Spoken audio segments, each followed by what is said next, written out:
Halo teman-teman semuanya, apa kabar kalian semua? Semoga kalian dalam keadaan sehat dimanapun kalian berada. Perkenalkan, nama saya Tama, dan selamat datang di channel The Trading Dog. Kedepannya, channel ini akan membahas informasi, edukasi, tips dan triks, dan juga sharing-sharing mengenai trading di binary option. Saya menggunakan platform Binomo, namun saya juga bertrading pada platform IQ Option dan All In Trade. Seperti yang kita ketahui bersama teman-teman, sekarang dunia ini sedang mengalami pandemi dan kita berharap keadaan ini cepat selesai. Pasien-pasien bisa sembuh, angka kesakitan bisa turun. Karena efeknya kita mengalami krisis secara kesehatan juga, selain itu mengalami krisis secara ekonomi juga. Karena banyak karyawan yang diberhentikan dari pekerjaannya, banyak sektor-sektor yang nggak bisa jalan. Namun kita harus mentaatinya di masa PSBB ini untuk membantu pemerintah memerangi COVID-19 ini. Investasi itu banyak instrumennya teman-teman. Jadi Anda bisa investasi dengan menggunakan deposito, dengan reksadana, saham, forex, dan binary option. Kenapa saya sebutkan binary option itu merupakan investasi? Karena saya ingin merubah mindset dan pemahaman Anda. Mindset dan pemahaman itu penting sebelum kita terjun ke dunia ini. Karena banyak YouTuber yang memperlihatkan saldo miliaran dan seakan-akan mudah untuk mencapai uang miliaran dalam waktu singkat. Jadi banyak orang yang tergiur mendapatkan uang yang dalam jumlah besar dalam waktu singkat pada saat-saat krisis ini. Dan jika itu terjadi dan tanpa pengetahuan yang cukup, itu akan bisa membuat kita jatuh lebih dalam lagi karena akan kehilangan uang kita di saat krisis seperti ini. Jadi mindsetnya harus diatur dulu. Ini kita tujuan adalah investasi. Investasi adalah untuk jangka panjang, bukan dalam waktu singkat mendapatkan untung sebesar-besarnya. Karena jika Anda ingin untung sebesar-besarnya, maka Anda juga harus siap mengalami kerugian sebesar-besarnya dalam waktu singkat tersebut.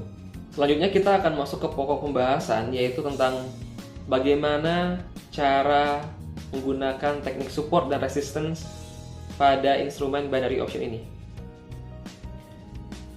Support dan resistance merupakan suatu dasar, fondasi Anda bertrading, baik itu di saham, baik itu di forex, baik itu di binary option. Itu kita wajib menggunakan support dan resistance. Wajib paham support dan resistance. Jadi, kenapa support resistance itu bisa terbentuk? Support dan resistance pada dasarnya adalah suatu refleksi dari emosi para trader yang sedang bertrading pada instrumen tersebut. Untuk itu kita akan masuk penjelasannya dengan menggunakan gambar ya. Oke teman-teman, sekarang kita udah di aset di pasar crypto index. Di sini saya akan menjelaskan bagaimana kita untuk plotting support dan resistance dan menjelaskan lebih detail apa itu support dan resistance. Dari perkataan saya sebelumnya, saya menyebutkan bahwa support resistance itu merefleksikan dari emosi para trader yang sedang trading di instrumen tersebut, di aset tersebut. Apa sih maksudnya emosi? Emang emosi kita tuh ngaruh ya di trading ini? Oke, untuk menjawab pertanyaan itu, saya tanya balik. Yang trading di instrumen forex, yang trading di instrumen saham, yang trading di instrumen binary itu siapa? Apakah manusia?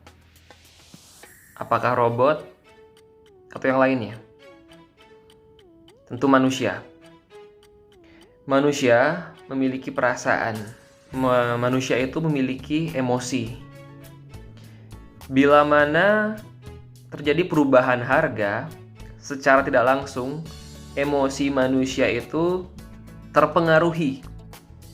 Bahkan trader profesional pun pasti memiliki emosi memiliki psikologis yang sedikit terguncang jika terjadi perubahan harga. Mungkin banyak yang masih belum paham, nanti akan saya jelaskan ya pada gambar berikutnya. Oke, sebelumnya saya ganti dulu deh ke demo biar nggak salah klik ya. Oke, mari kita lanjut ke pembahasan support dan resistance. Di sini saya zoom dikit ya, biar full screen. Oke, kita lihat dulu pasarnya. Nah, ini oke nih. Ini momen ya sebenarnya. Nah, area support dan resistance. Kenapa saya bilang di sini adalah area? Kenapa saya tidak bilang garis? Karena support dan resistance itu merupakan area terjadinya suatu penolakan harga, teman-teman. Bukan garis, bukan suatu hal yang mutlak, bukan garis lurus.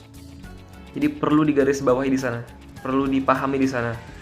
Support merupakan suatu harga terendah pada suatu aset pada time frame tertentu. Support ini berfungsi untuk menyokong agar harga tidak turun ke bawah, dan resistance adalah harga tertinggi dari suatu aset atau dari suatu pasar yang mencegah harga untuk melewati suatu daerah, suatu area, ditekan ke bawah oleh resisten ini. Jadi support mendorong ke atas, resisten menekan ke bawah. Apa sih yang membentuk area support dan resistance itu? Oke, sebelum itu kita bisa lihat di sini ya. Di sini ada area support dan resistance. Saya gambar dulu. Gambar pakai warna putih aja, oke. Ya.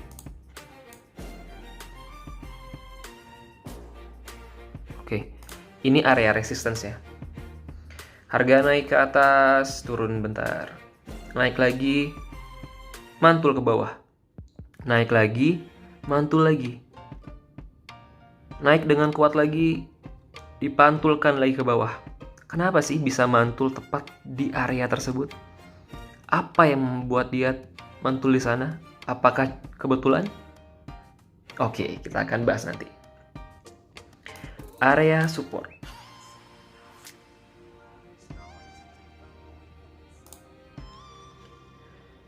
Harga turun ke bawah pertama ya. Mantul ke atas. Turun ke bawah lagi, mantul lagi ke atas. Ke bawah lagi, bahkan mantul 2 kali di sini. Area didorong ke atas, ini adalah daerah support. Jadi balik ke pertanyaan awal, apa yang menyebabkan support dan resistance ada pada area tersebut? Apakah cuma kebetulan? Tentu saja tidak. Maka dari itu kita akan bahas dengan menggunakan gambar.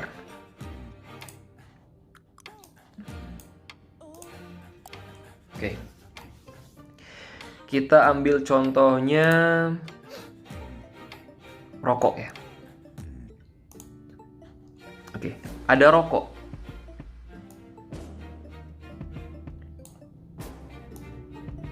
Rokok dengan berwarna merah seperti ini dan ada lambang M. Nah, rokok ini di pasaran, pada suatu pasar, awalnya harganya itu adalah 20.000. Oke. Pada beberapa saat kemudian harganya naik nih, teman-teman. Jadi 21.000. Bakal ragu nggak sih Anda beli rokok ini? Tentu tidak. Kenapa? Karena ya harganya meningkatnya cuma sedikit, nggak signifikan. Oke. Harganya naik lagi nih. Jadi 22.000. Kemudian nggak lama kemudian turun. Jadi 21,5. Oke. Pas turun ini Anda ngerasa kaget nggak sih? Ih, kok turun gitu? Atau Anda bakal langsung beli banyak gitu, beli langsung borong semuanya? Enggak kan? Oke. Jadi nggak ada yang suatu hal yang spesial karena harganya nggak signifikan. Kemudian rokok tiba-tiba naik di 23.000, turun sedikit, naik lagi pada harga 30.000 ya. Jadi kan naik turun harganya fluktuatif. Pada 30.000 tiba-tiba harganya turun drastis menjadi 15.000. Entah apa yang terjadi di pasar, harganya turun drastis dan menyebabkan harga rokok ini menjadi jatuh. Orang-orang kaget nggak? Pedagang-pedagang warung-warung kaget nggak? Harganya bisa turun tiba-tiba mendadak seperti itu. Turun drastis 15.000. Gimana mereka mau jual? Mereka belinya modalnya mungkin 20.000, dijual 30.000, sekarang harus jual 15.000. Rugi dong mereka. Terekam jelas di ingatan mereka, di emosi mereka, harganya turun secara drastis tiba-tiba. Emosi, saya tekankan ya. Emosi mereka tertrigger di sana. Di mana harga turun dengan signifikan yang mengakibatkan efek atau dampak pada keuangan mereka gitu. Nah, ini terekam di dalam ingatan mereka, di dalam memori. Jadi emosi dan memori. Oke. Pada beberapa bulan setelah itu harga mulai naik, teman-teman. Naik pelan-pelan. Masih beli ya kan? Nggak ada masalah. Naik lagi di harga 25.000. Oke, Anda masih beli cuma udah mulai ragu-ragu. Kok naik lagi ya? Mahal lagi nih. Tiba-tiba harga naik lagi menyentuh harga 30.000. Oke. Apa yang terjadi di sini? Kira-kira Anda sebagai pembeli, Anda bakal membeli nggak di 30.000 ini? Tentu Anda akan berpikir sebelum membeli di sini. Jangan-jangan harganya ini bakal turun lagi nih ke 15.000. Kalau saya beli di 30.000 ini, saya rugi dong. Mending saya tunggu turun dulu sampai 15.000. Ya kan? Jadi itulah yang terjadi di pasar, teman-teman.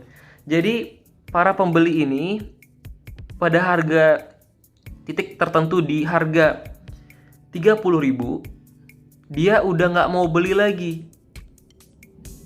Oke. Jadi ada pembeli yang nggak mau beli lagi karena rokok itu jumlahnya beredar di pasaran banyak, tapi harganya tinggi dan nggak ada yang mau beli. Tentu berlaku hukum supply dan demand. Barangnya banyak, namun demand atau kebutuhannya itu sedikit. Kalau jual harga mahal, nggak ada yang mau, turunlah harga itu, teman-teman. Harganya turun. Buat apa turun? Buat menarik pembeli. Siapa yang mau beli dengan harga tinggi?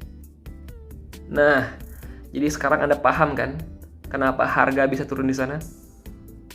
Jawabannya karena ada histori yang terbentuk pada waktu sebelumnya di sini.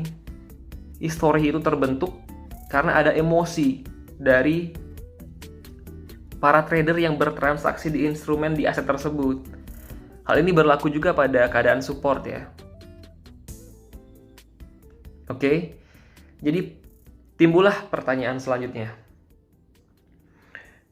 Apakah di area resistance atau di area support itu pasti harganya berbalik?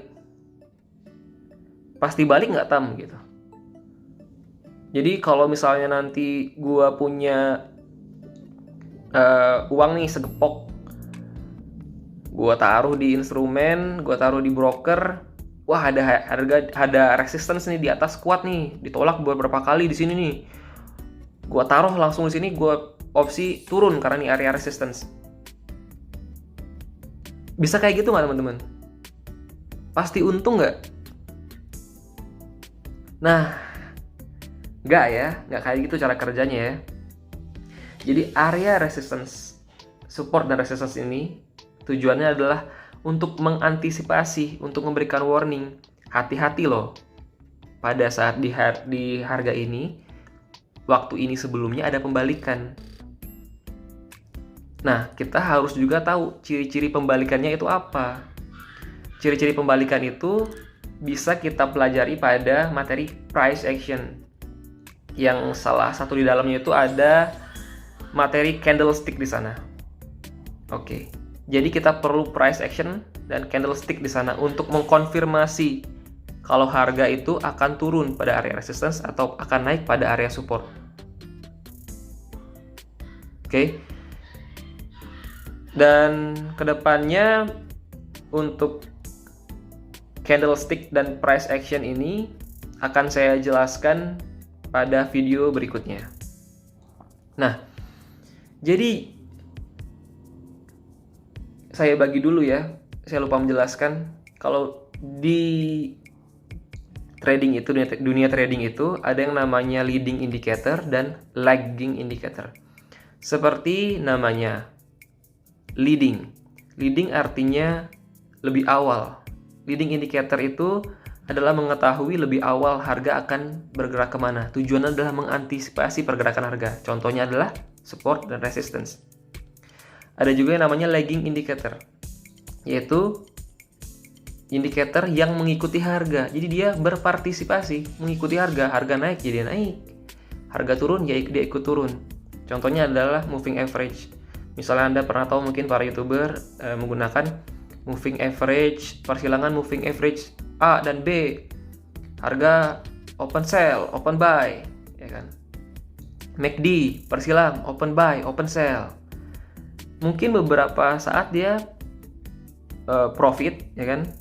Karena memang indikator itu bekerja namun tidak 100% bekerja, karena memang tidak ada indikator yang 100% bekerja, teman-teman. Namun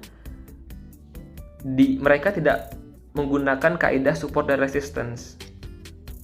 Makanya banyak yang akhirnya menggunakan teknik lagging indicator ini, RSI, CCI, moving average, MACD itu kena sliding. Loh, harusnya kan ini naik. Kok tiba-tiba turun candlenya?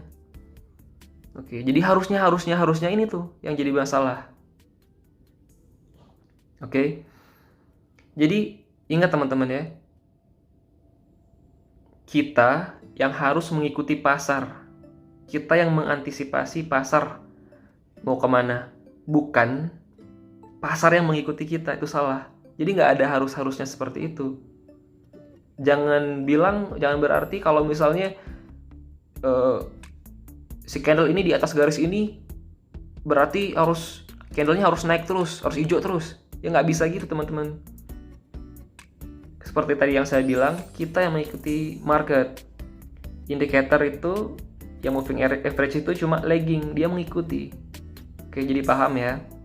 Jadi, kalau pada kasusnya terjadi persilangan nih, contoh kasusnya persilangan dari moving average A dan B, harusnya harga naik.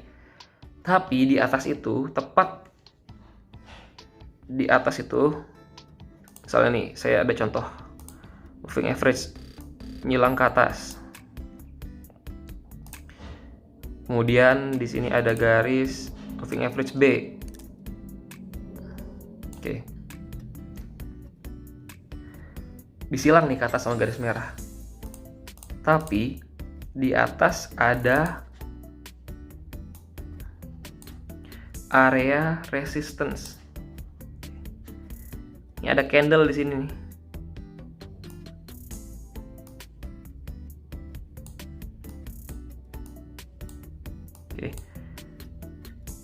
Logikanya karena ada area resistance ini, Anda akan langsung beli nggak? Akan langsung buy nggak? Atau pilih opsi atas nggak? Tentu tidak. Tentu Anda harus waspada karena pada histori sebelumnya candle di sini banyak yang turun. Makanya di sini tuh banyak banyak yang kena sliding, banyak yang tidak sesuai dan menyalahkan market akhirnya. Pemahaman tentang support dan resistance itu adalah basic sebelum Anda terjun ke dunia trading. Sebelum Anda memahami dan mendalami indikator. Saya kira cukup untuk video kali ini dan sudah cukup panjang. Maaf jika banyak kata-kata yang salah dan masih belepotan juga. Saya harapkan teman-teman bisa memberikan kritik dan sarannya pada area komentar, dan like jika suka video ini dan dislike jika tidak suka video ini. Dan jika Anda ingin channel ini berkembang, silahkan subscribe channel ini dan bunyikan loncengnya. Terima kasih teman-teman, sampai ketemu di video berikutnya. Dan tetap ingat untuk menjaga psikologi serta emosi kalian saat bertrading.